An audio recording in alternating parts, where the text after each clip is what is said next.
the cost of road construction and road maintenance has escalated over the past 20 years. Why? Because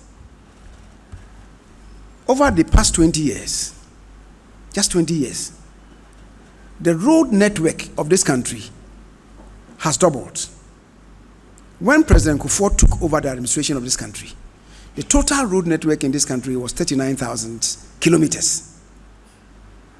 When President Kufuor was leaving the scene, the road network had almost doubled. From 39,000, it had increased to 69,000 over 8 years.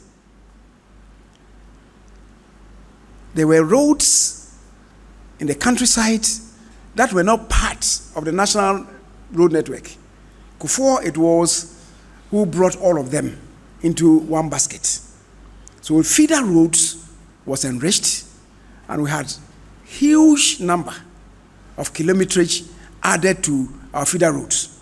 It's how come the road network increased from 39,000 to 69,000. The NDC assumed the reins of power.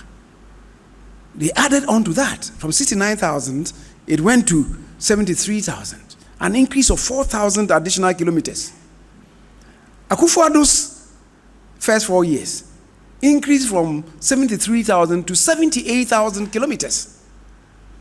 So over just 2 decades, from year 2000 to 2021, the road network has increased more than 100%. We need to maintain them. We need to service them. We need to build new roads. So from independence up to 2000, we had only 39,000.